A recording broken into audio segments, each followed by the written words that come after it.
Paano nga ba pumunta sa Masasa Beach, Tingloy, Batangas? Dito nga pala kami sumakay sa DLTV bus sa Buendia na may biyaheng Batangas Grand Terminal. At isa't kalating oras ang biyahe at 250 nga pala ang pamasahe sa bus. At pagbaba nyo nga ng bus, makikita nyo ang sakayan ng jeep. Hanapin nyo ang biyaheng Mabini.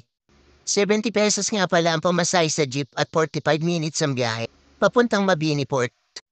Pagbaba niyo ng jeep, bayad na agad kayo ng 100 pesos para sa environmental fee at 150 pesos naman para sa pamasahe sa ferry papuntang Masasa Beach. At 45 minutes nga pala ang biyahe.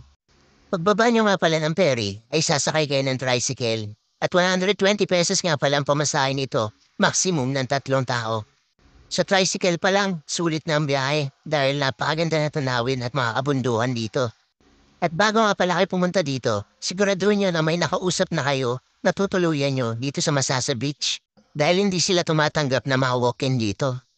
Humanap lang tayo dito sa Facebook, marami nag-o-offer dito ng transient. Kung sakali nga makapag-book kayo, madali lang naman hanapin yung mga bahay na tutuluyan nyo dahil kadalasan kilala ng mga tricycle driver kung saan banda ang pwesto ng nakuha nyong transient. Ayun, ganun lang kadali. So ano pang hinihintay nyo? Tara, dalawin niyo na tong Masasa Beach.